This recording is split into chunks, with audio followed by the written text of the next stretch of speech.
loba jasa ahli-ahli Allah anu ditanya man rabbuka tanya segala rupa ji cek malaikat kok man rabbuka tuh ditanyain mah ji pan begitu tuh ditanya kagetnya lagi ieu kan tugas sakjana man rabbuka bejakeun ka Gusti Allah ana inda zanni abdi bi tak Gusti Allah kumaha sangkaan hamba kaula terhadap kula aing geus boga sangka bahwa aing teh ya ieu teh salamet ka jeung kumaha ge ketika roh keluar boga sangka 100% salamet tina pertanyaan maka ditanya-tanya cek malaikat kok kieu amat sih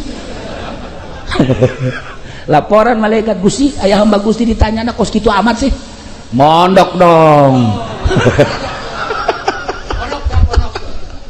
dan lain-lain sebagai dages puguhi manusia baweh Masya Allah karim Sidina Umar kan tidak satu riwayat begitu ditanya man rabbuka malaikat emang can kenal Umar ya Umar setan geseunan ka Umar maka ditanya-tanya segala hampura mar satu riwayat seperti eta ya Allah ya Rabb kainu cinta ka Tuhan si Abdul Qadir man rabbuka Abdul Qadir cacak-cacak Abdul Qadir bae pakai jawaban salamet atuh komo ka Kangjeng Nabi man rabbuka Muhammad wa man nabiyuka Muhammad wa ma imamuka Muhammad atuh ka Abdul Qadir bae cinta salamet atuh komo ka Kangjeng Nabi meureun malaikat deh kok ieu jawabanna Muhammad kabeh sih tanya Pak Haji Pedi man rabbuka Muhammad mana sih ya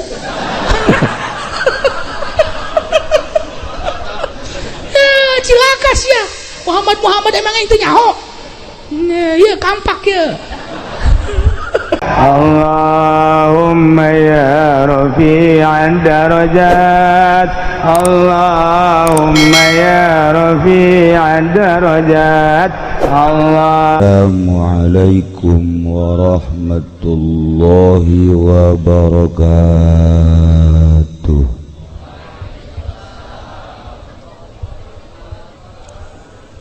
Alhamdulillah wassalatu wassalamu ala rasulillah Muhammad ibn Abdullah wa ala alihi wa sahbihi wa mawala amma ba'd faqala Allah ta'ala fil Qur'anil Karim wa huwa asdaqul qailin Bismillahirrahmanirrahim wa dzakir fa inna dzikra tanfa'ul mu'minin al-ayat langkung tipayun orang sami-sami nyanggakeun puja seunareng puji ka Gusti Allah anu Maha Suci parantos masihan tina rupa-rupa nikmat ka urang sadayana terutama nikmat anu kacida pisan ageungna nyaeta nikmat iman sieunareng Islam shalawat sinareng salam mugia dilimpahkeun ka junjunan alam Kangjeng Nabi urang Kangjeng Nabi Muhammad sallallahu alaihi wasallam katut ka para kaluargina oge ka para sahabat-sahabatna rawuh para tabi'in asbatabi'in al-mukarramun para alimul ulama para asatidz para tokoh masyarakat oge para habaib nu alhamdulillah dina saah ieu urang babarengan jeung para zuriyah Kangjeng Nabi Muhammad sallallahu alaihi wasallam nu malah mandar ku hadirna para habaib mudah-mudahan urang jaga di akhirat di aku ku para zuriat Kangjeng leuwih-leuwih ku Kangjeng Nabi Muhammad sallallahu alaihi wasallam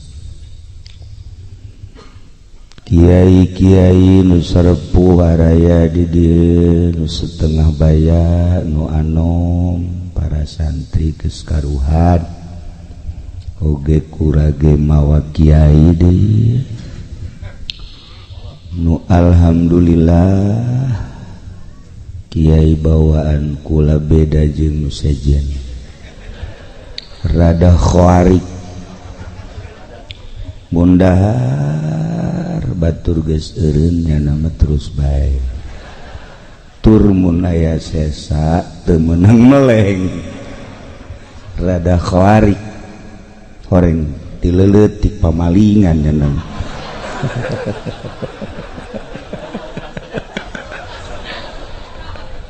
eta watek datang ka kuar masyaallah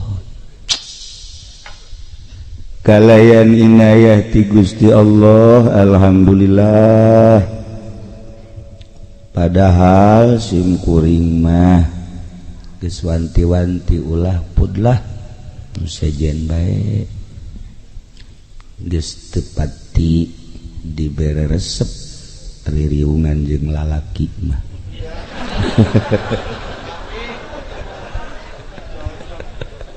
komo penting kieu mah beda ambeuna ai jeung lalaki komo jeung si ieu mah aduh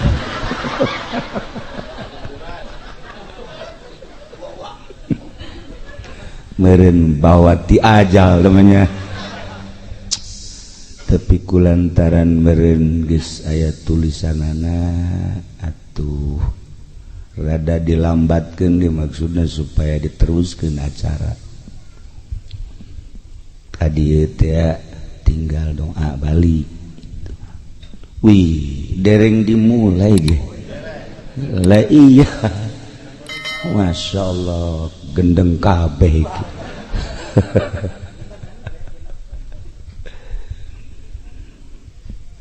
wengi urang mieling ka almarhumah nu 4 tahun silam anjeunna dipundhut ku Gusti ngora keneh sabenerna mun pasini heula mah ta malaikat Israil ojol jeung ieu maksudna ja ieu mah geus kamangpaatanana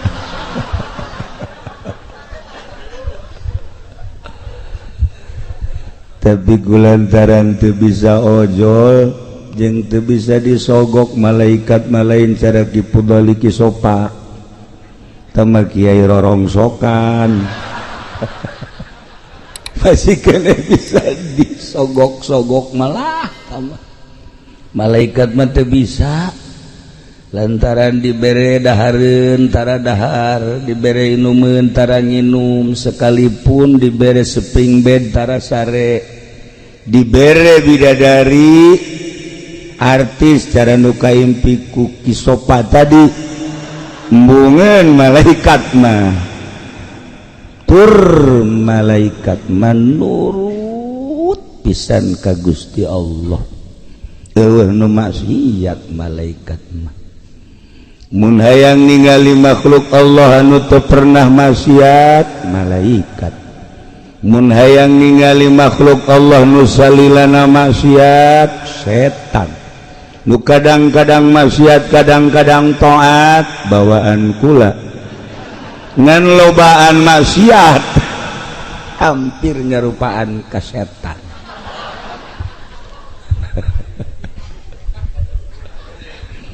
ku ayana manusia mah antara malaikat jeung setan atuh disupri titah nuturkeun instruksi Gusti Allah melalui syariat melalui thariqah melalui hakikat lamun bisa ngabersihanana leuwih ti 50% naik ambeuna seungit kos malaikat lamun teu bisa ngabersihan terus we kahandap maksiat bajidor jeung sajabana atuh baueun malaikat ge mantak malaikat eta selalu ngamban sirah Haji Pendi hangru bau karunggoni cek malaikat. Ya Allah ya Rabb, lamun hayang urang nyarupaan ka malaikat urus awak make fikih, tapi lamun diurus sakadar make syariat fikih doang mah kadang-kadang ngan zahirna doang nu bagus, jubah ngangsar ka handap, sorban make tilu, jubah make tilu, naik angkot atuh teh mah kudu dibawa ka grogol. Ieu zahir doang kos kitu katipu urang ku zahir encan seungiteun malaikat teh, tapi ketika dirarapi batinna ulah aya panyakit-panyakitan, ulah aya panyakit-panyakitan, panyakit diantara anu geus merambah di urang deket teuing ka makhluk poho ka khaliq sehingga make jas hayang ka alam ku makhluk. Ulah dehem biasa bae sih make sorban hayang ka alam ku makhluk teu meunang salah warna, kudu akur luhur jeung handap teu besi teu ka alam ku makhluk. Nah ieu teh calon dan nu kos kitu pisateun.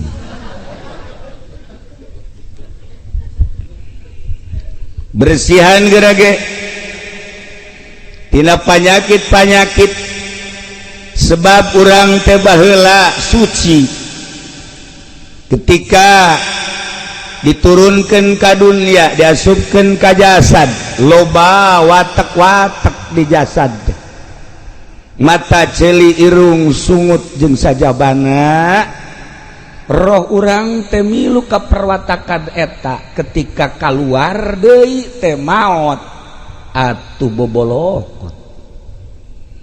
Nilah nu dikhawatirkeun teh ketika urang maot ternyata roh urang teh henteu suci sakubah anu pertama, sedengkeun nu bakal menghadap ka Gusti Allah teh lain awak.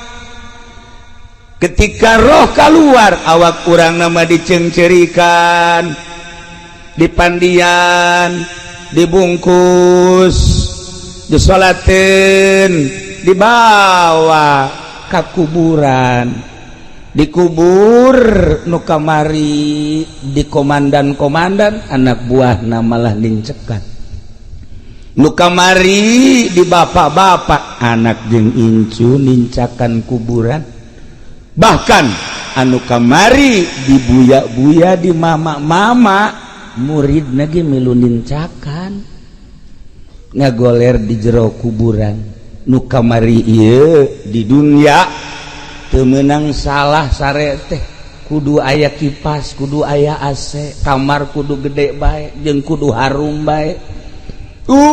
Kasurna ge teu meunang salah, inoak maafkir kudu spring bed bae, masya Allah kari, make baju teu meunang salah, make sepatu teu meunang salah. Isuk pageto mah geuninganan asup ka kuburan boro-boro aya spring bed, boro-boro aya kipas, boro-boro aya AC, usik-usikan ge hese di jero kuburan. Eta mah jasad, ternyata anu menghadap ka Sang Maha Khaliq mah roh urang.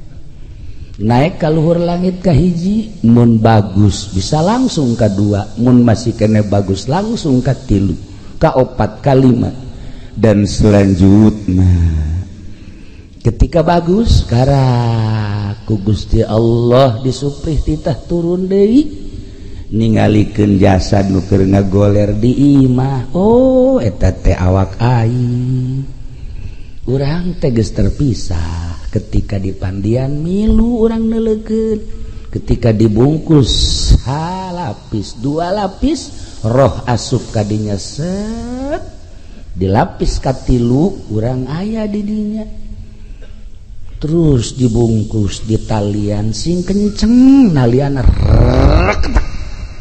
jadilah pocong dibawa ka masjid kadenge saha imamna saha anu beritakeun sebab roh urang aya di dieu dibawa terus ke kuburan milu orang Masya Allah kayak lamun bagus indah tapi lamun goreng roh orang naik ke langit ditanya roh saha ieu orang pondok coba bukuna coba barang di deuleu ya Karim ieu mah subuhna qodoan 90% qodoan cak malaikat teu narima nu qada ieu mah ye terus dagangna oplosan teu beres ieu mah ye dijejak ku malaikat dijejak terus ka handap set jadilah ririwa sapondok sarieun kabeh asal magrib kunci lawang besi air ririwah di pendi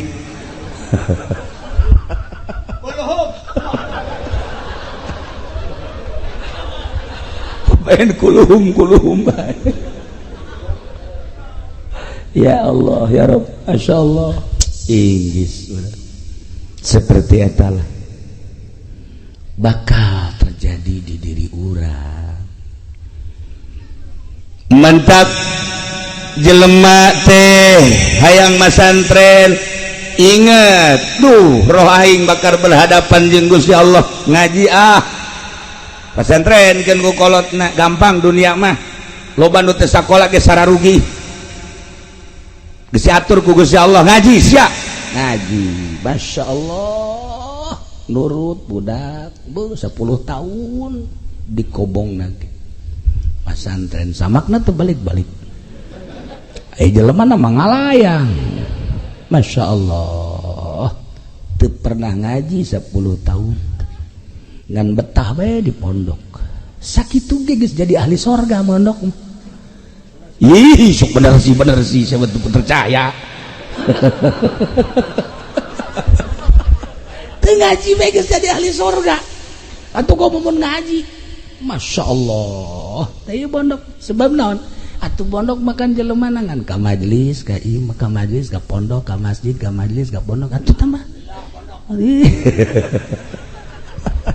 Allah hari tuh ya nah ku inget na aya alam itu sakumaha nu ku Kangjeng dicaritakeun rempan mondok sageus mondok terus besa ala kadar cacarakan make sageus make kajur teuing bajidoran ku kumaha ge hasil masantren mah ujung-ujungna tetep bae inget ka Gusti Allah loba anu tadi nama santren balik jadi calo loba nu bebeja kakula nu kuari hirup keneh ge mantan calo loba tapi nyana merenung bae kieu bae cekna aing mondok sebenarnya baheula 15 tahun kok iya aing jadi babaturan jeung lurah kunaon haju aing jadi calo cekna mending mun sugih jantai gas geusana aing mah jadi calona ditinggalkeun lurah langsung balik ka imah cek pamajikanna kok kalain deui kore mah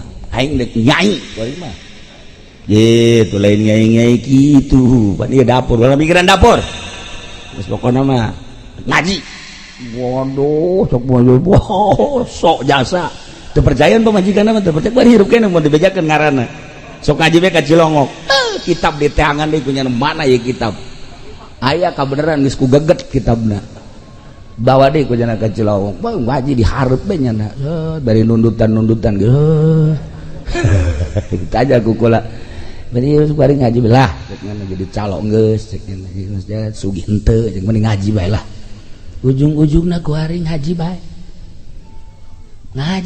Masya Allah haji berkah deh cek pemajikan kerja jadi calo kuari cenah nyai jangan jadi kiai cek cenah teh ya jangan tarariis datang ke dapur get tariis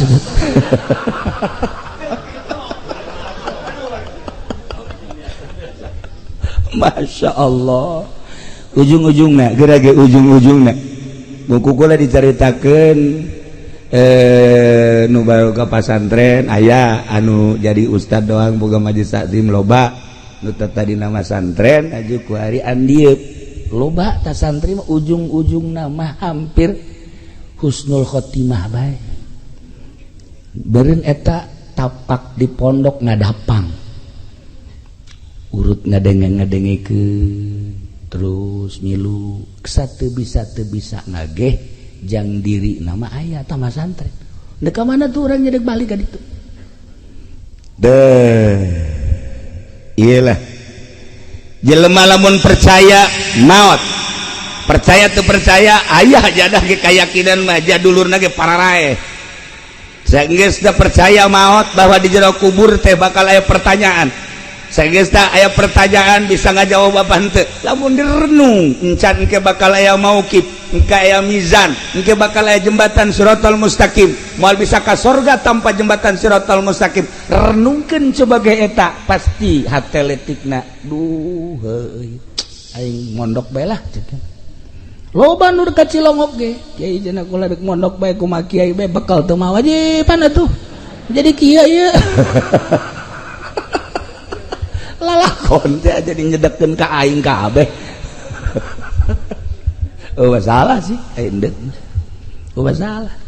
Nah, seperti etalah nu bakal kajadian. Roh urang nu bakal berhadapan jeung Allah. Ketika asup ka jero kuburan, anu ku urang sok dicaritakeun nya sempit, nya poek, nya sepi. Ternyata lain di kuburan teh horenganan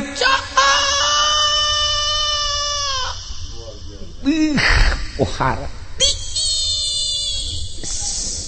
rame moal Kanjeng Nabi Allahumma wasi' qabrahu wa nawwir qabrahu atupan meureunanan gede kuburan teh ku doa Kanjeng cahayaan berarti kuburan teh dina Ibadatul Ahkam pan dicaritakeun nah rame di jero kuburan teh cek Imam Ghazali saha anu nyebutkan bahwa di jero kuburan sepi ternyata begitu datang ke kuburan Masya Allah rame teh lain lalagan rame kapanggih saha kasep amat oh abdi teh salat nu 5 waktu Masya Allah hari ieu abdi tahajud anu ieu abdi duha ya Allah ya Rabb hari ieu abdi teh jariyah hari nu ieu teh ngabonceng babaturan ngaji teh ya Allah ya Rabbi ieu saha ieu nu kasep abad abdi zikir cenah nu ieu sholawat Masya Allah hari ieu muludan cenah teh abdi sok nyumbang aqua teh hiji paingan rada leutik sia ieu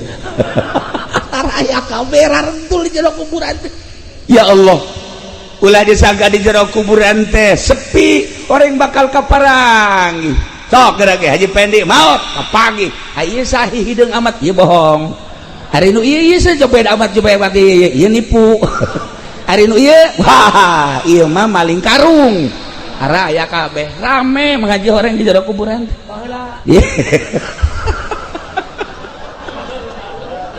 aya kabeh di jero kuburan Masya Allah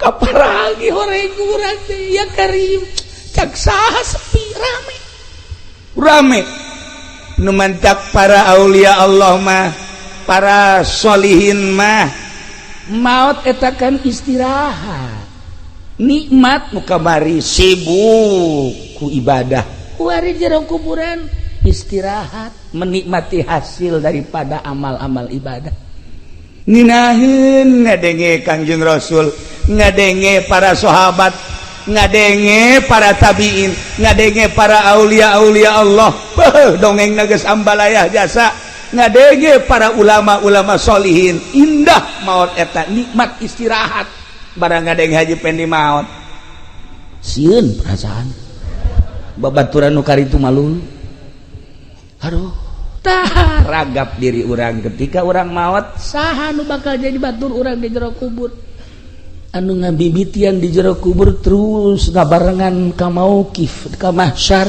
anu bakal bareng terus ketika ditimbang amal nu bakal bareng nyebrang di jembatan Shiratal Mustaqim saha batur urang apakah balak genep nu bakal bareng ayus ya tah ieu batak Kanjeng Nabi ditaros ketika Kanjeng Nabi nyarioskeun alam bako alam kubur terus alam mahsyar sahabat kabeh rimbasak aya nu naros ka Kanjeng ya Rasulullah aya manfaatna henteu sih urang lamun ngabatur jeung nu soleh cik Kanjeng Rasul atuh di dunia bae lamun di dunia babaturan jeung nu soleh aya teu manfaatna iya tuh kan tenan cik para sahabat di dunia lamun ngabatur jeung nu soleh nikmat perasaan mun urang boga babaturan nu soleh-solehna di bidang ilmu urang nanya naon bae dibere tilok dipelit-pelit urang babaturan jeung nu soleh di bidang dunia nyana aya duniana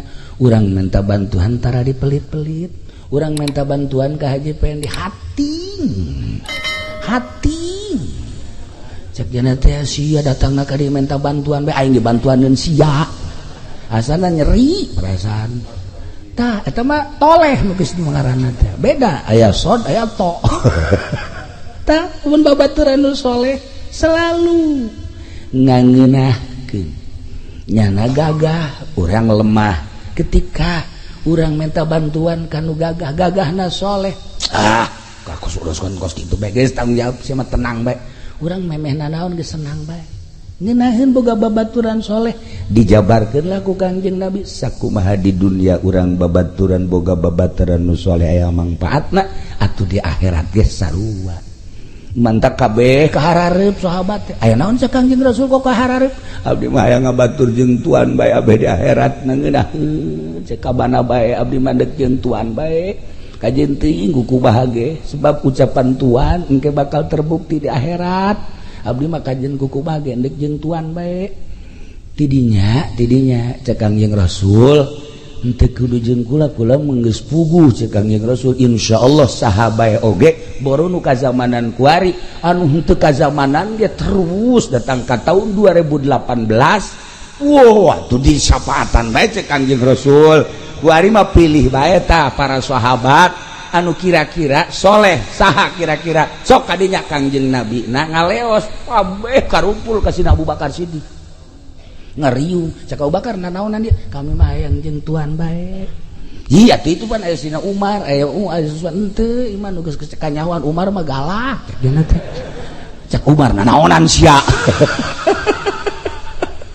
kabeh ngariung jeung Sina Abu Bakar Siddiq kami mah hayang bareng bae jeung tuan sebab ucapan Kanjeng Rasul seperti eta diriung-riung ka mana bae Sina Abu Bakar Siddiq lantaran lain di dunia engke di akhirat manfaatna nah lamun kuari urang boga batur anu soleh kemudian engke di akhirat deuk ka saha deui urang minta tulung ja ka si eta mamanya teuing nyana gariweun urang minta tulung aji tulungan boro-boro jang sia aing ge ieu dirante waduh pan eta ngeri urang gos gitu nah iyalah keistimewaan ucapan Kanjeng Nabi Muhammad sallallahu alaihi wasallam sok teangan pibaturan urang nu soleh ulah jang di dunia jang engke di akhirat di dunia malah gampang di akhirat dan mantak teangan kuari minimal haji soleh gitu tah lah eta nu ngaranna soleh aya di Cilongok ge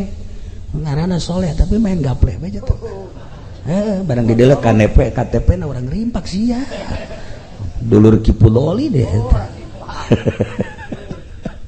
gitulah para jamaah kaum muslimin wal muslimat rahimakumullah nah hati-hati urang hirup ulah eleh ku hewan-hewan ketika Kanjeng Nabi nyaritakeun ana Madinatul Ilmi wa aliun babuha ngagelok kabeh di sahabat hebat amat Ali ana Madinatul Ilmi kula gudang ilmu wa aliun babuha teu kudu nanya ka kula cek Kanjeng Nabi tah minantu kula Mejeuna Kangjeng Nabi mah boga minantu teh Sidina Ali.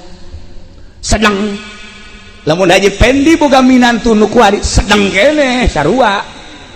Akur lah lamun ieuna ngabohongna 5 minantuna 10. Betul lebih dahsyat teman berarti nya. Tah Sidina Ali idareketan go sahabat Sidina Ali itu. Ali moal mislik ka jeung kumaha ge ucapan Kangjeng naon kalau mendek nanya bae soal zahir mah gampang soal zahir mah teu kudu ka anjeun kula mah rek nanyakeun teh soal batin soal naon kula mah dek nanya teh eta bae lamun hayam tah hayam nu kadenge ku anjeun sasadana kumaha anu kadenge ku ente nu kadenge ku kari mah kongkorongo ngomong hayam Cianjur mah napas urang geus beaknya mencan pelung Cianjur pohara eta wih cek Sidina Ali nu kadenge ku kula mah lain eta nu kadenge ku kula mah hayam teh bahasana subuhun kudusun rabbuna wa rabbul malaikati war ruh subhanallah walhamdulillah wala ilaha illallah wallahu akbar masyaallah saha orang nu bisa ngadenge suara hayam modal kitu tapi kadenge ku Sidina Ali mas subuhun kudusun rabbuna wa rabbul malaikati war ruh mantap Kangjeng Nabi nyunahkeun urang boga hayam jago warna putih sukuna koneng moal aya di mana ge sukuna koneng kok moal aja mah hese tah eta sebab naon eta teh horeganan baca zikir subhanallah subuhun kudusun rabbuna wa rabbul malaikati war ruh sedengkeun bahasa eta teh bahasa nu sok dibacakeun ku malaikat Jibril alaihi salam ketika turun di langit macana subuhun kudusun rabbuna wa rabbul malaikati war ruh ruh teh malaikat Jibril dek naik deui maca subuhun kudusun rabbuna wa rabbul malaikati war ruh babacaan malaikat Jibril bisa kakalayangan sadunia maca subuhun kudusun rabbuna wa rabbul malaikati war ruh hayam jago babacaanana eta baca coba ku Haji Pendi subuhun kudusun rabbuna wa rabbul malaikati war ruh keur naik mobil nabrak aneh aing mah heueuh aneh lain salah babacaanana sungutna meureun nya heueuh sungutna ieu akur jeung kolbu jadi ceplakna teh akur jeung tapak ih lagi gituanan kawehan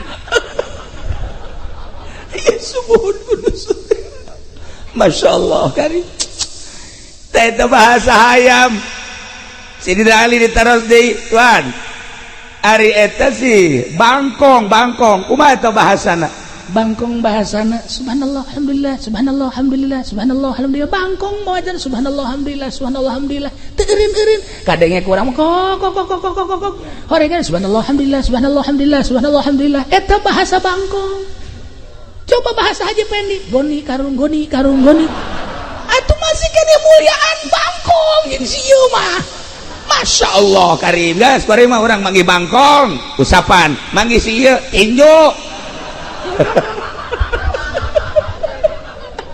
hebatan bangkong masyaallah dari satu ketika aya si Mbak lulumpatan ka imah ba'da subuh si Mbak aya naon Mbak ada apa saya kaget cenah tadi malam kaget apa sih kaget kok saya ngedengar suara perkutut saya kok bahasanya bukan suara perkutut yang kedengar sama saya luhur amat sih Mbak apa yang kedengaran sama Mbak kedengarannya ilallah la ilaha illallah la ilaha illallah la ilaha illallah masya Allah Mbak itu jam berapa itu bangun jam 3 kok bisa bangun jam 3 mau ke pasar sekian teh terus dagang sayur terus itu Mbak kok bisa mendengar gitu emang suka ibadah apa saya mandi dulu setelah mandi sholat tahajud setelah tahajud baru saya ke pasar begitu saya mah kalau mau ke pasar masya Allah tuh palingan bisa ngadenge itu jatuh pernah yang ngadenge ti siakos gitu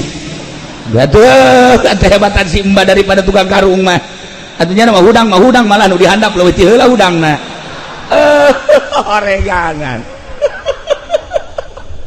Masya Allah kasih mbak bisa dibukakan hijab kukusnya Allah meureun nol hatena di Cilongok eta ulah kaget eta kasih mbak ya Allah ya Rob horenganan hudang mandi wudu tahajud beres terus berangkat jam 3 ke pasar satu ketika ngadenge suara perukutuna seperti eta sarua jeung nu dijabarkeun ku Sayyidina Ali karramallahu wajah ana Madinatul Ilm wa Aliun babuha pohara nah ilah lamun dicaritakeun hewan ditataan ku Sidina Ali bahasa onta bahasa sapi bahasa jamus bahasa munding bahasa berbagai hewan dijabarkeun ku Sidina Ali hebat amat eta Sidina Ali bisa nyahueun ka bahasa hewan luar biasa eta Sidina Ali Masya Allah nu mantak wajar lamun terus bae urang ngahadiahan Abu Bakar Umar Utsman Ali Abu Bakar Umar Utsman Ali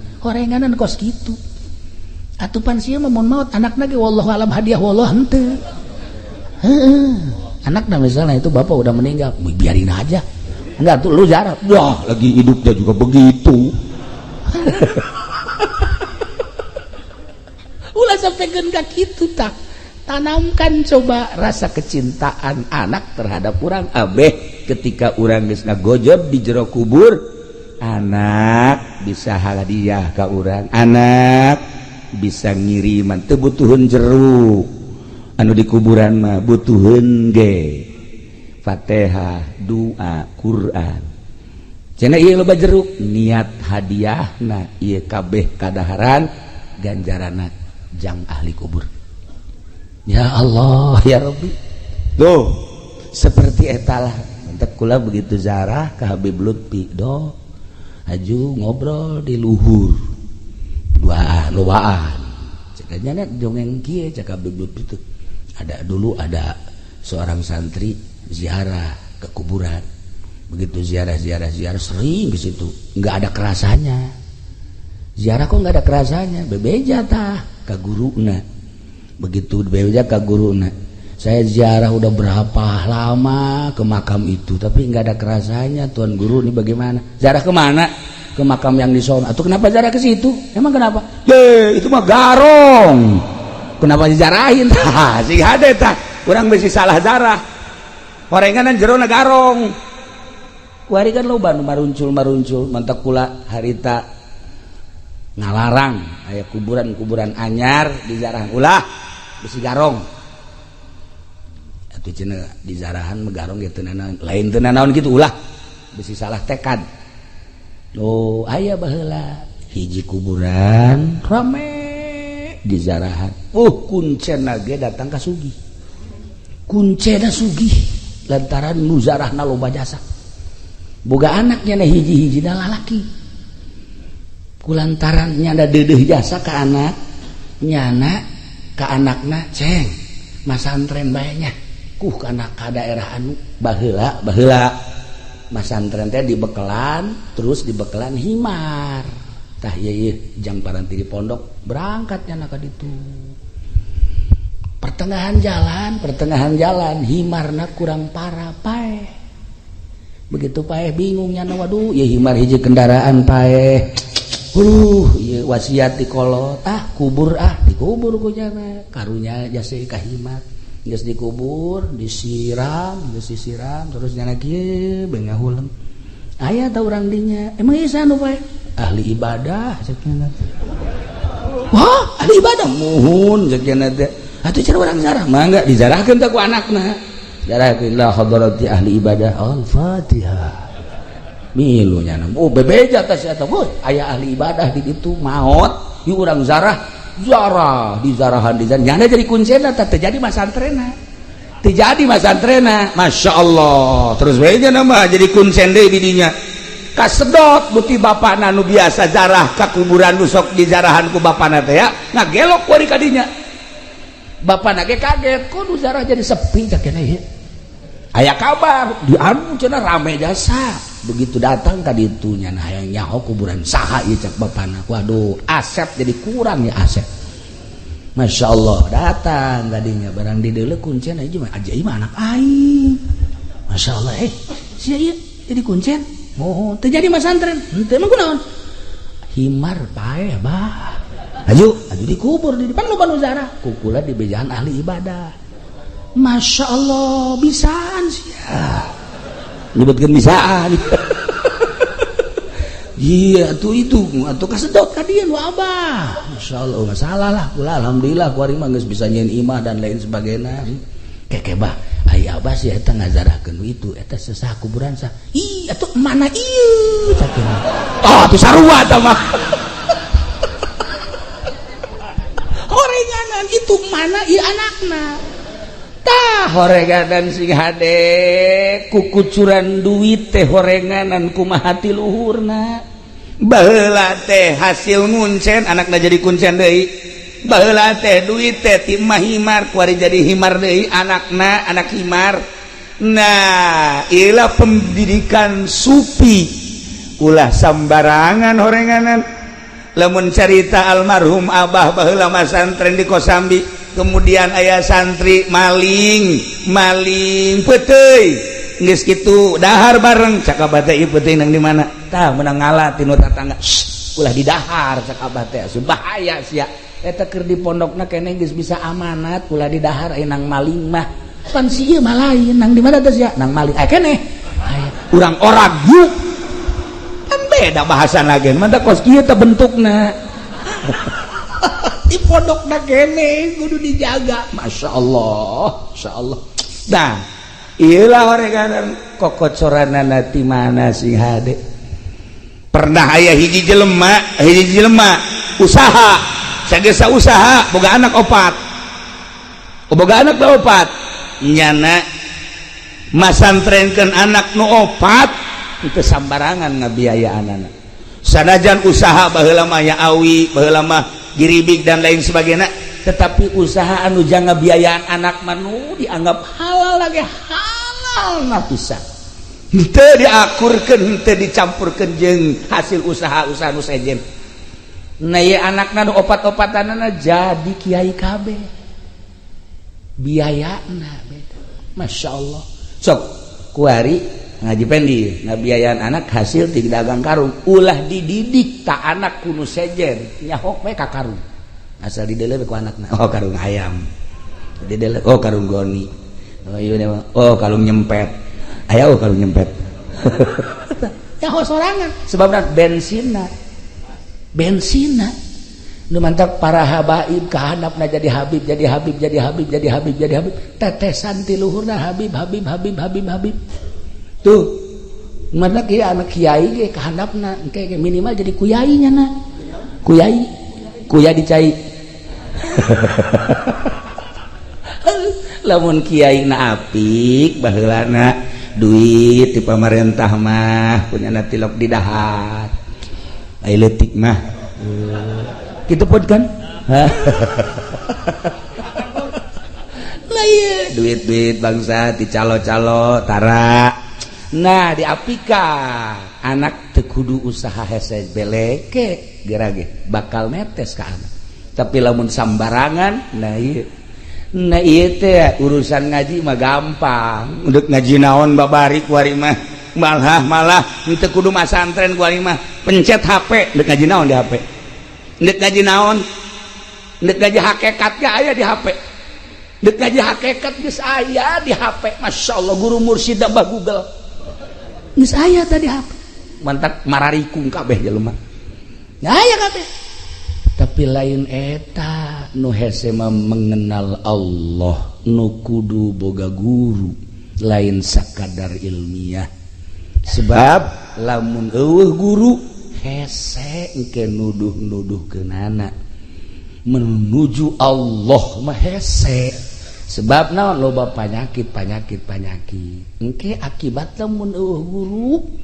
teu kaambe anak himar ge engke dizarahan bae tapi lamun boga guru tek urang jeung Habib Lutfi be datang ka makam kaambe ahli tawakal urang zarah deui ka hiji makam gumo Gus Dur sarua ahli sobar nyahoeun Bu begitu zarah Habib Lutfi seri bae ini mah bukan kiai bukan wali bajingan ciknya kaambeun misalnya tuh wauheun jeung Haji Pendi ya, Haji Pendi maot, ajak Habib Lutfi kadinya. Coba Bib tolong zarahin ini siapa ini orang.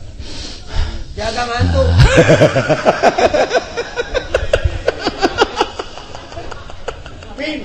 Bakal kaambe ku ahlina. Nah, iyalah ahli-ahli Allah bakal ngambe karena kehakikatan, karena kemarifatan apaleun. Ulah salah, urang dek ngaji naon? Aya fan-fanna, aya guru-guruna. Ketika urang dek mengenal Allah, ulah sambarangan kudu ka ahlina. Itulah para jamaah kaum muslimin wal muslimat rahimakumullah, ketika orang wauh jeung Allah indah, ulah engke di akhirat, di dunia dongeng-dongengna, ketika orang ngalobakeun zikir hatta yamtazija, sehingga ngahiji bilahmihi wa dammihi, teureun-eureun urang zikir la ilaha illallah la ilaha illallah la ilaha illallah la ilaha illallah. Emang eta la ilaha illallah atawa sholawat? Maca sholawat urang bakal ngahiji jeung daging urang, bakal ngahiji jeung getih urang. Ketika guru kula di Banjar, Kiai Haji Mumu putra ayah Banjar, sok ngedeng nya nama ta salat di masjid, aju kerek. Kadenge kan ku satik. Haji Mali gundam berarti. Allahumma sholli sholatan kamilatan wa sallim salaman taman ala sayyidina Muhammad. Kekerek deui. Kayak Malik deui. Allahumma sholli sholatan kamilatan wa sallim salaman. Gundamna bae sholawat. Gundamna sholawat. Coba si ieu gundam. Ayo coba. Hayang nyaho coba ayo. Gundamna. Goni.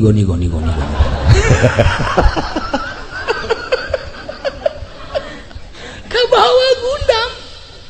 Ahli zikir. Gundamna pasti zikir.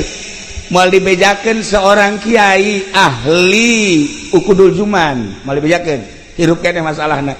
Katabrak nya na. Begitu katabrak masuk rumah sakit Bandung. Diimpus lah jana kieu beta si kiai teh kula ngalayat jeung guru kula ti Garut. Kadinya begitu ngalayat kan teu nyaho-naon. Kunaon eta nya maca nazaman wa ma binal qaidil muqarrarah idza atadzakiratun muqarrarah. Eta kan kudu juman. Masyaallah karim. Eta orang-orangan gundamna bae make kudu juman. Coba sih ya. Ayo coba. Salian ti goni-gonian ge pasti ge juri. Gundamna kudu juman. Kula gide we ya Allah ya Rabbi. Berarti nu aya di benak hate eta teh kudu juman. Nah, ialah hatta yamtazija. Ketika zikir terus-terusan bakal ngahiji bilahmihi wa dammihi. Atuh malaikat ge seungiteun seungit zikir nu ieu seungit sholawat ya kari. Nah ieulah nu bakal beranian ketika maot di jero kuburnya na bisaeun ngajawab pertanyaan malaikat. Nah loba jasa ahli-ahli Allah anu ditanya man rabbuka, tanya segala rupa. Ji, cek malaikat kok. Man rabbuka? Tuh ditanyain mah. Ji, pan begitu tuh ditanya. Kagetnya lagi. Ieu kan tugas sakjana. Man rabbuka? Bejakeun ka Gusti Allah. Ana inda dzanni abdi bi. Tak Gusti Allah kumaha sangkaan hamba kaula terhadap kula. Aing geus boga sangka bahwa aing teh ya ieu teh salamet ka jeung kumaha ge. Ketika roh keluar boga sangka 100% salamet tina pertanyaan, maka ditanya-tanya. Cek malaikat kok kieu amat sih. Laporan malaikat Gusti, aya hamba Gusti ditanyana kos kitu amat sih. Mondok dong. Dan lain-lain sebagai dages puguh manusia baweh. Masya Allah karim. Sayyidina Umar kan di satu riwayat begitu ditanya man rabbuka, malaikat emang can kenal Umar ya. Ya Umar. Setan geus yeuneuan ka Umar. Maka ditanya-tanya segala hampura mar. Satu riwayat seperti eta. Ya Allah ya Rabb, kainu cinta ka Tuhan si Abdul Qadir. Man rabbuka? Abdul Qadir, cacak-cacak Abdul Qadir bae pakai jawaban salamet atuh komo ka Kangjeng Nabi. Man rabbuka? Muhammad. Wa man nabiyuka? Muhammad. Wa ma imamuka? Muhammad. Atuh ka Abdul Qadir bae cinta salamet atuh komo ka Kangjeng Nabi. Meureun malaikat ge, kok ieu jawabanna Muhammad kabeh sih? ditanya Haji Pedi, mana buka Muhammad mana sih ya? Ya cilakas ya Muhammad emang itu nyaho ya kampak ya.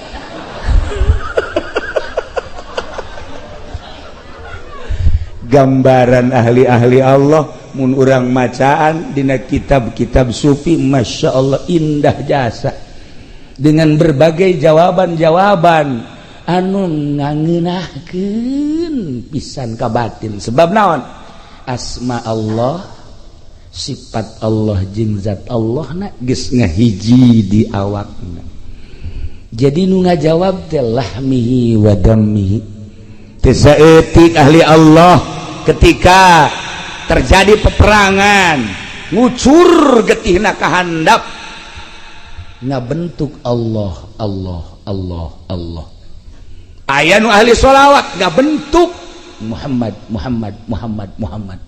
batur seperti eta renungkeun jeung tafakuran coba diri urang mun maot getih urang naon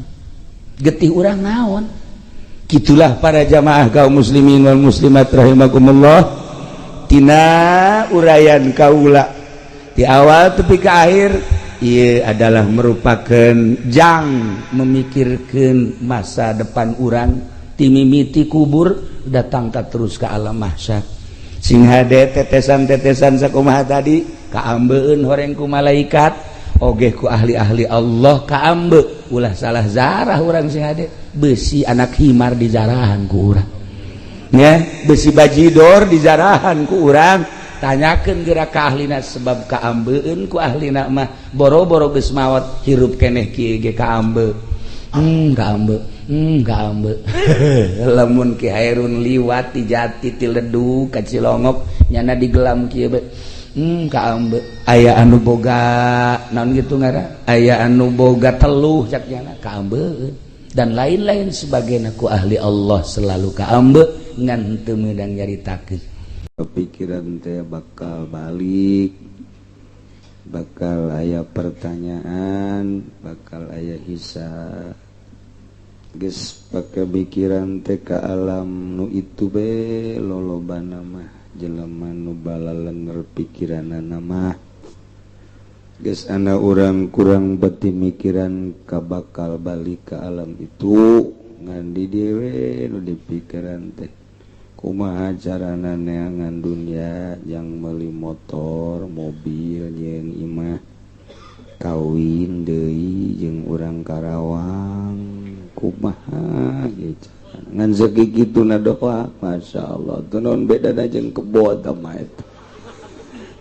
kebon kos gitu mah nyatuan ngombongan molor lakian kebo temen gitu insyaallah ya urang ulah datang ka akur jeung kebo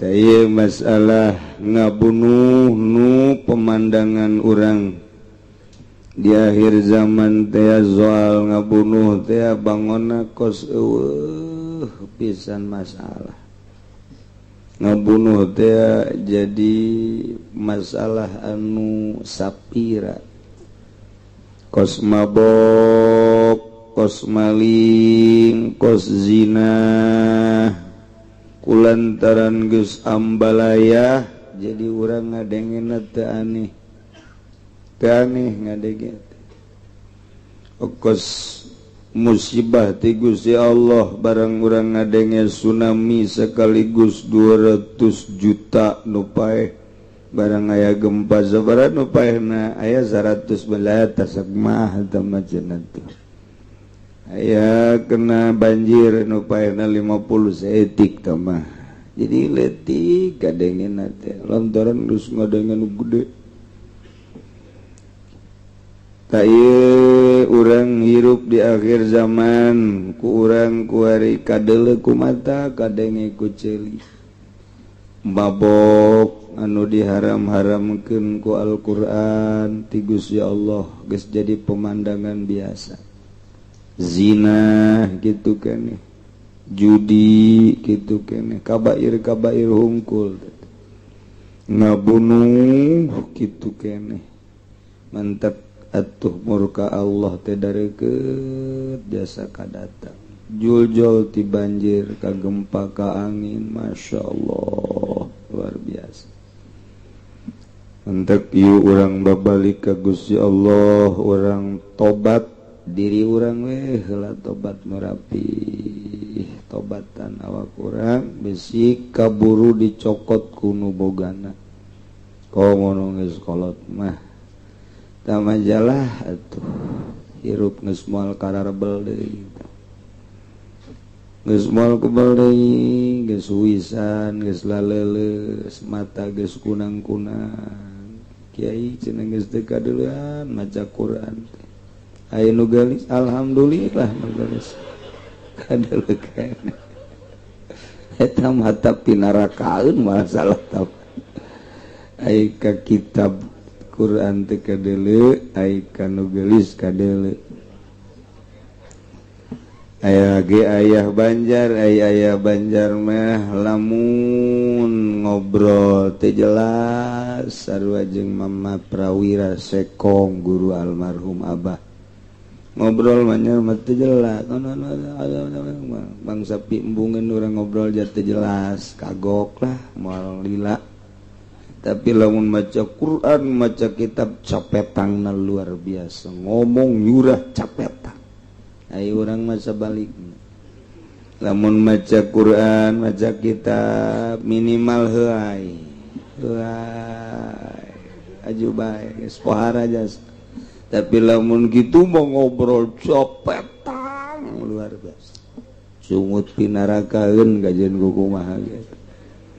Ya Allah ya Rabbi itu aya Gus Dur mah lain mata nya nama lempang ditungtun ka dieu ka ditu ditungtun tapi pan di imahna nalek kitab unggal poe deuk kumaha coba eta nalek kitab di kamarna hikam sagala Fathul Bari ngaya pak muka bae di kamar teh Masya Allah sababaraha kiai nu nyaksian ketika ka kamar Gus Dur eta kitab muka bae tapi lamun lempang dituntut ya Allah urang mah lamun deuk salat di gaji dituntut lamun kitu mah deuk nganjang pokona berani mati pokona berjuang li'ilai kalimati irjahe iya awak jadi koski ya awak coba rada ditapak Quran qajara wa amat jeung nu laluhur awak teh ulang nuluykeun masalah soal pembunuhan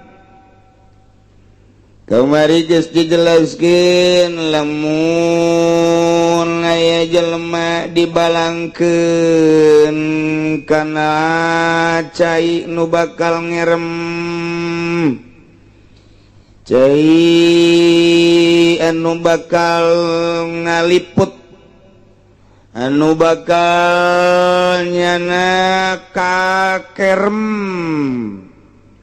anu teu bisa salamet kecuali nyana kudu ngojay sedengkeun teu bisa ngojay atawa nyanana ditalian dibaringkus atawa nyanana kitu lumpuh atawa setruk eta dibalangkeun ka cai sarua jeung ngabunuh ngahaja bae tuh amdun amdun nukos gitu lamun nyanana bisa ngojay dibalangkeun ka laut dibalangkeun ka Cisadane bisa ngojay mengan berusaha luar biasanya nang ngojay tapi angin gede jasa teu bisa nyana nabrak angin atawa ombak anu pohara teu bisa ngalawan ombak akhirna kelem bae kaasupkeun kana syibahu amdin sarupa jeung aja insyaallah masyaallah kumaha ku ari lamun nyana bisaeun sabenerna mah ngojay Zaid dibalangkeun ka kali Cisadane kuki Umar bisaeun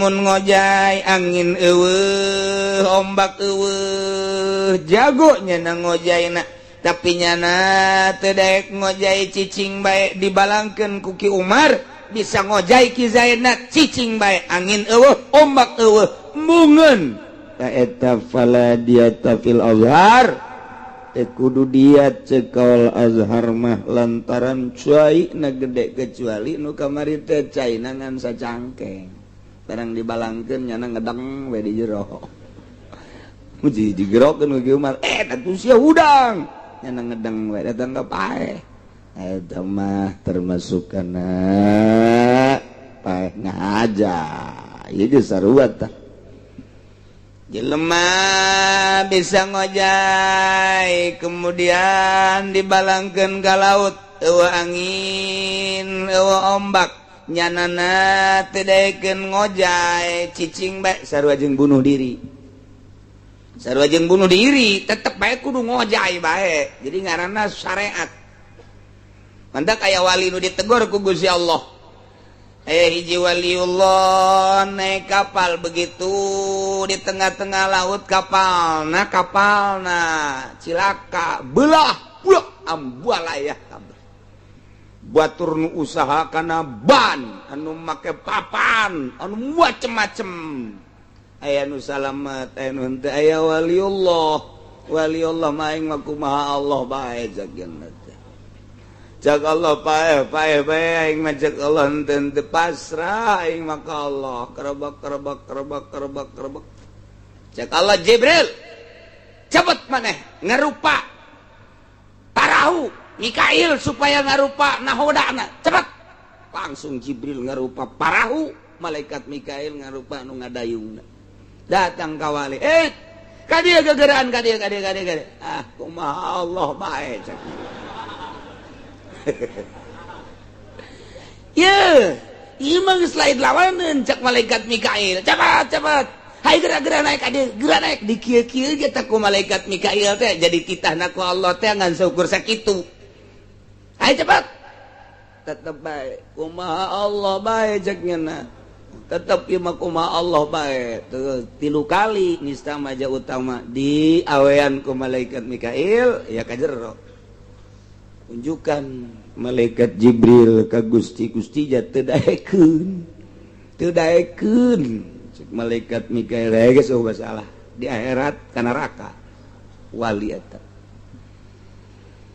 disidang ku Gusti Allah begitu disidang tetep kudu ka neraka di mana letak ka nerakana siapan eta kuduna bersyariat pan abdi mah geus pasrah bae ka Gusti ya eueuh naon pan aing geus ngutus Jibril jeung Mikail ngarupa parahu Jibril ku aing titah ngarupa parahu Mikail titah ngarupa pendayungna haju di awean geus digerokeun 3 kali pan sia cicing keneh bae bahkan sia pasrah ka aing pasrah di dinya teh tah salah dan mantek pasrah teh aya bener aya salah nu mantek lamun teu ngaji moal bisa lamun teu ngaji mah atuh aing mah kumaha geus pasrah bae ka Allah bodoh ge ka ajeun tolol teh budak tolol teh bodoh dipantepkeun bae padahal aya pangajian tolol bin goblok bin teu daek bersyariat dicarekan ku Gusti Allah sia teu bisa maca Fatihah kunaon abdi mah pasrah ka Gusti ya Gusti bongan teu mere goblok sia aya sia di dinya pondok pesantren aya haju sia henteu mondok ka dinya boro-boro mondok abdi ngamusuhan kiaina nah iya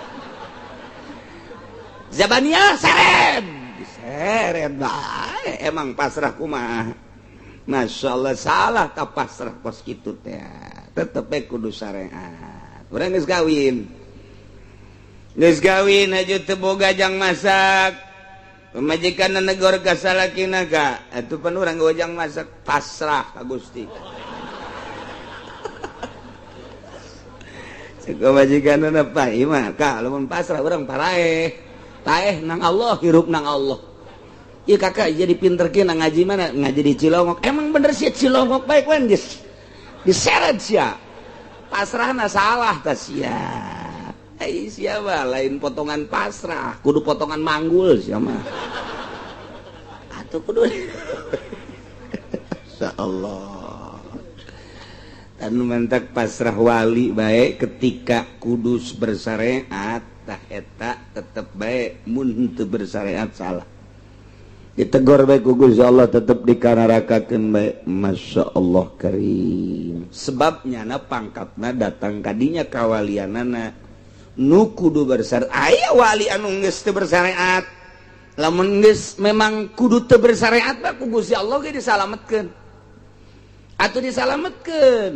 Kaya ning aya tawakalna beuki luhur, tawakal beuki luhur, tawakal beuki luhur, pan tawakal mah lain sungut di dieu. Geus eta nyana teh kumaha Allahna teh lain di dieu si wali teh disungut. Okos aya jelema dipagahan kona cukup saya aya we cak guruna nya sia nya tawakal ka Gusti Allah magahan ngaji bae. Geus magahan ngaji bae nyana teh isuk sore tawakal lah ka Gusti Allah tapi di jero hatena mah iraha aing aya nu mere. Lain tawakal tah kos kitu tah. Ngetoma teh.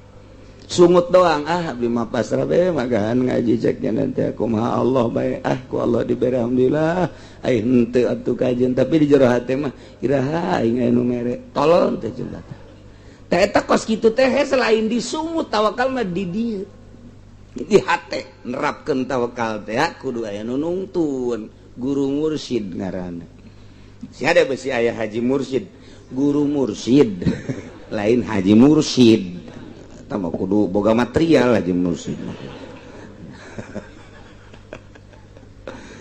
Tah eta kudu aya guru mendak Muhammadiyah ngeceng bege ka tarekat, ngeceng bege ka tasawuf. Naon sebabna memehnya na ancrub ngobrol geus pesimis teh heula. Moal beres. Moal beres. Jadi kuduna atuh nyana ancrub heula ngobrol kumaha nu sabenerna rekat teh, kumaha nu sabenerna tasawuf teh. Munnyana terus gaji bakal ojah heueuh. Ieu mah memehna geus ngeceng atuh neuk saha nu ngaladenan.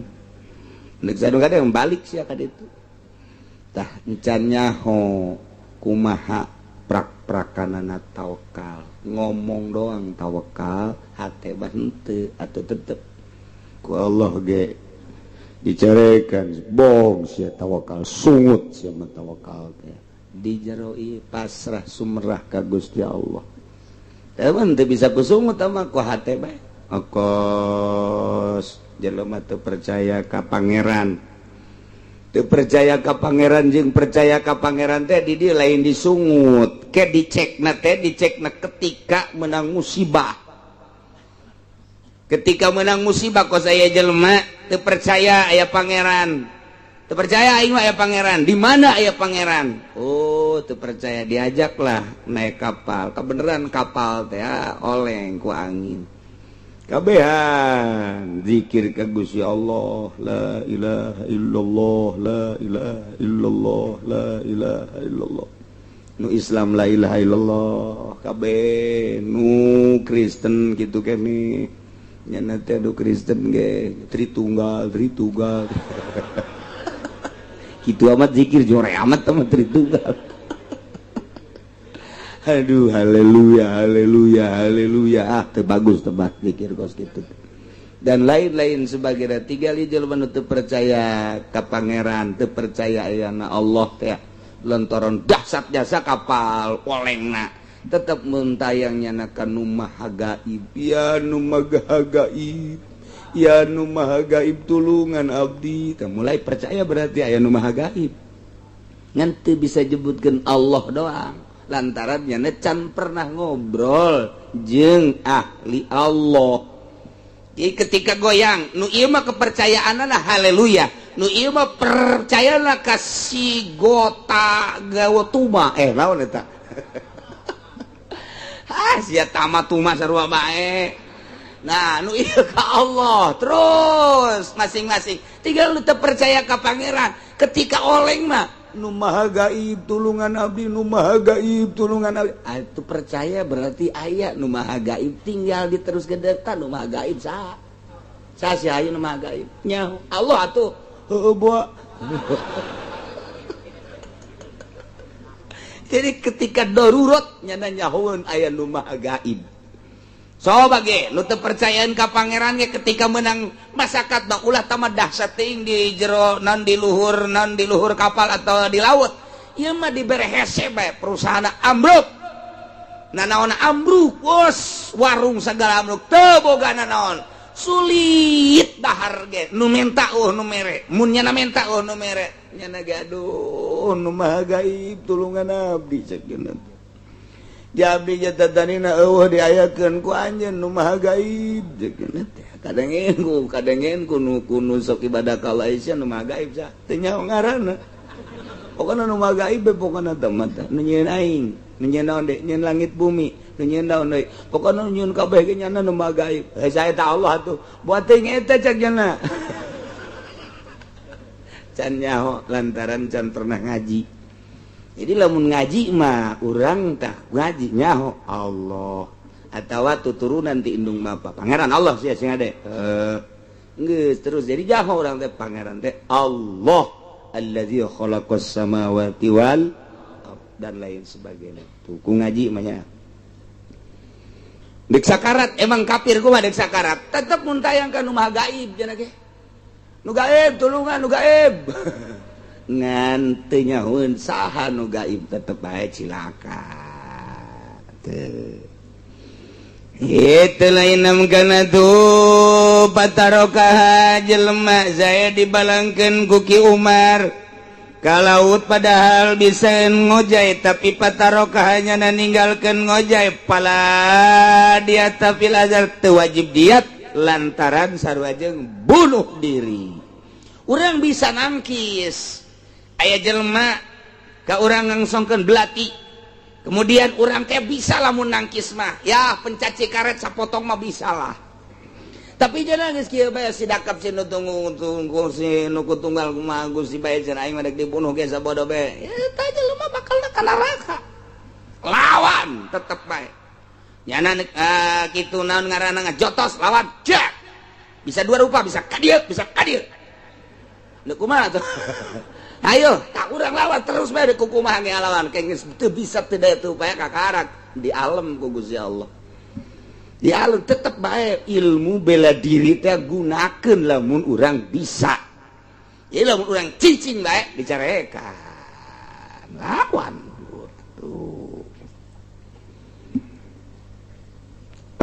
fi narin yunkinul khalasu minha tawa dibalangkeun ka seuneu anu bisaeun lamun nyalametkeun tina seuneu zae dibalangkeun ku Ki Umar kadurukan seuneu kapirunan anu gede nyana lamun kaluar ti seuneu bisa nu sabenerna mah nyalametkeun diri tapi pamakasa pihak cicing bae di jero seuneu na ieu lah fafidyati alqaulani dina masalah wajib diatna dua kaul cek sakaul wajib cek sakaul mah henteu lantaran nyana teu ngaluarkeun daya jeung upaya teu berikhtiar teu bersyariat untuk nyalametkeun diri cek sakaul mah tetep wajib diat ai dina masalah seuneu mah lantaran seuneu lebih dahsyat dibandingkeun jeung cai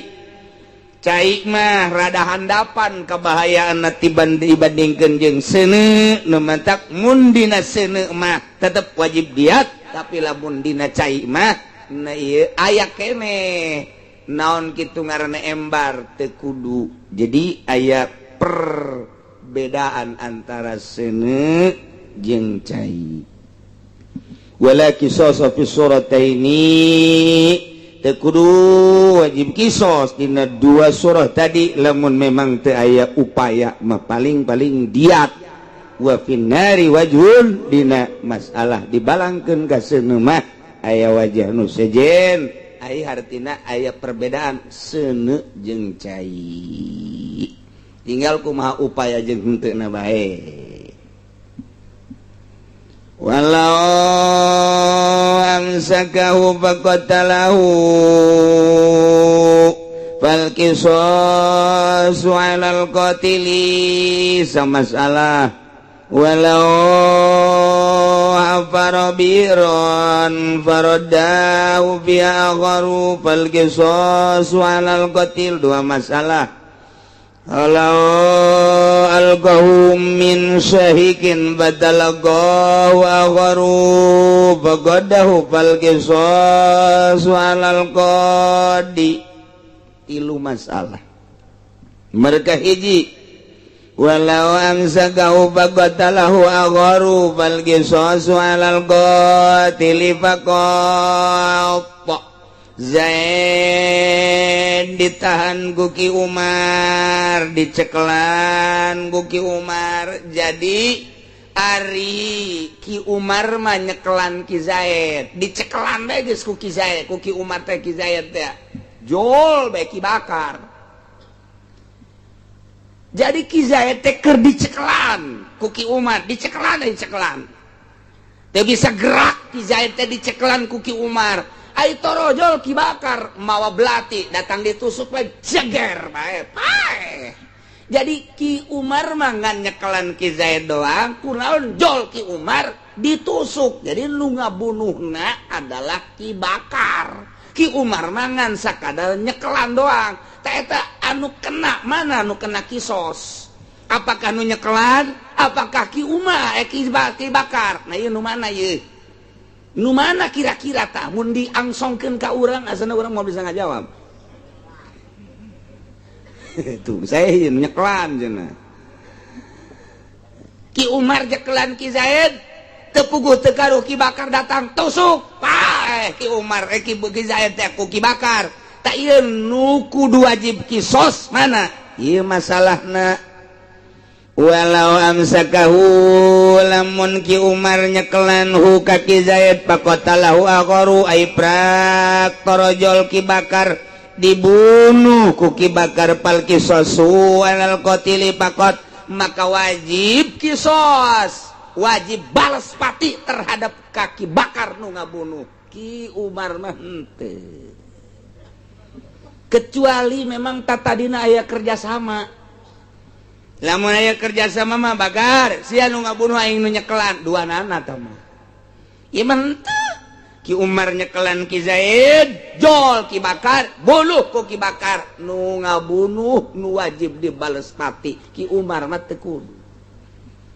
Tuh kitu hiji. Haparabiron baradahu biha agharu. Ki Umar nyen sumur, Ki Umar nyen sumur. Nyen sumur aya meureun bangsa 12 meter mah jero, 12 meter nyen sumur bet. Ai prak jol Ki Zaid barang geus kitu neuleus sumur Ki Zaid teh kadinya jero amat di tukang aya Ki Bakar dijorogkeun ku Ki Bakar jeblus ka jero. Nu nyieun sumurna Ki Umar tapi nu ngajongklokeun ka sumur mah Ki Bakar. Ta ieu nu mana ieu nu wajib kisos. Fal qisasu alal muradi. Kisos wajib bales pati ka Ki Bakar nu ngajorogkeun. Atuh Ki Umar mah sapira nyieun sumur. Atuh urusan tah mah kos kitu mah sapira nyieun sumur. Ta eta teh siga ada tah model galian pasir. Di Bitung ngagali pasir teu maksudna ngabunuh jelema, ngagali pasir be terus jae lempang di luhur galian pasir. Ai praktek dijorogkeun ku Ki Bakar, gejebur kadinya atuh Ki Bakar nu nyieun galian pasir mah eueuh sangkut pautna. Komo lamun ngagejeburkeun maneh mah atuh pesangkut paut tak Ki Zaid lempang kadinya didelegeun bae ku nyana cai teh. Ai praktek ngaloncat kadinya brus pae. Ta eta anu ngagali pasir mah eueuh sangkut pautna atuh sapira ngagali pasir teh mah urusanna bisnis. Ai Ki Zaid bisa bae lantaran nyana frustasi cintana ditolak atuh bunuh diri kadinya. Kelem geus urusan jeung Ki Umar mah. Kitu nya. Walau alqahu min syahikin Ki Zaid walau alqahu min syaikin kizae dijorogeun ku Ki Umar ti luhur puncak aya gunung leutik atawa cek urang kulon mah pasir mah gunung leutik aya gunung mah kakana pasir beda teh bahasa teh mun bahasa tuh di pasir teh berarti hunyur aya hunyur aya pasir aya gunung aya betik aya betok lain deh ya teh setik betik mah rada leutik betok rada gede aya nengtet aya nongtot beda eta beda setik nengtet leutik aya nongtot rada gede setik eta bahasa Sunda mah kos kitu teh coba Melayu nengtet jeung nongtot naon coba yo Malaya lah Malaya Balayu urang mah Sunda mah nengtet leutik saeutik nongtot rada gede. Nah, model ayeuna budak lehoan, budak nengtet saya tinggal berarti lehona kakar noran, tapi lamun usdor nongtot tuh. Tah ayeuna Malayu naon Malayu, nengtet jeung nongtot. Ayo. Atuh nongol-nongol bae. Nongolnya baru dikit, nongol bae. Nongolnya udah banyak, nongol. Ayo urang mah nengtet nongtot beda. Nu mantak moal bisa ngalawan Sunda. Aduh, aya kos gituan. Aya hunyur, aya pasir, aya gunung. Hunyur leutik, pasir luhureun hunyur, gunung luhureun deui. Oh. Kitu teh. Nya, lamun di Malayu mah gunung kecil, gunung sedang, gunung gede. Ilu urang mah lain, geus. Nya mah gunung-gunung bae. Hunyur, leutik ngahunyur doang tah. Nah, pasir nggak ada luhur setik tibatan hunyur. Wari gunung, ya gunung lah.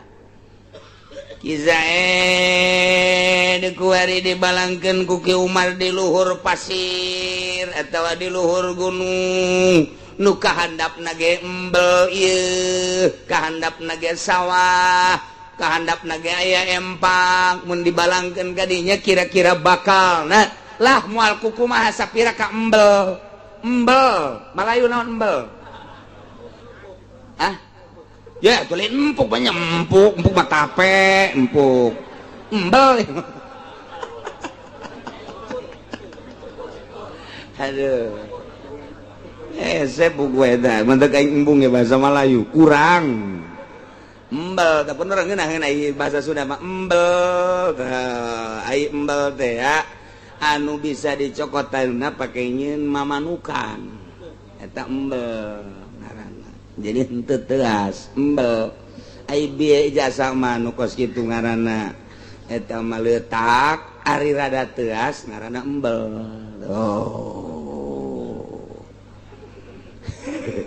hese aing mah matak di Jakarta teu betah ge pindah ka nu lembur kurang bahasa puguh Malayu lah.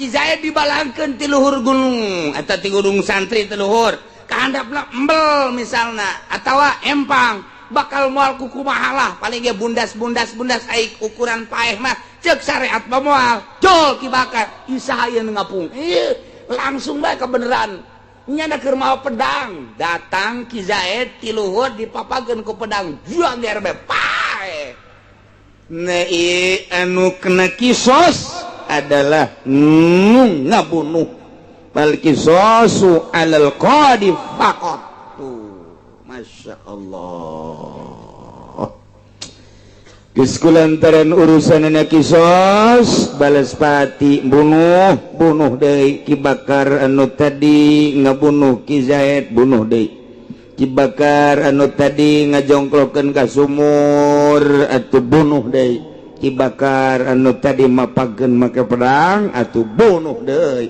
adapun nu nyekelan Ki Umar teh nu nyieun sumur teh nu malangkeun ti luhur pasir teh eueuh masalah tama kos kitu mah walau alqahu fi ma'in mugrik fal taqatahu wal taqamahu hutu nah ieu kumaha yeun ke coba jelema dibalangkeun ka laut iprak paehna di gege laut wallahu a'lam bishawab.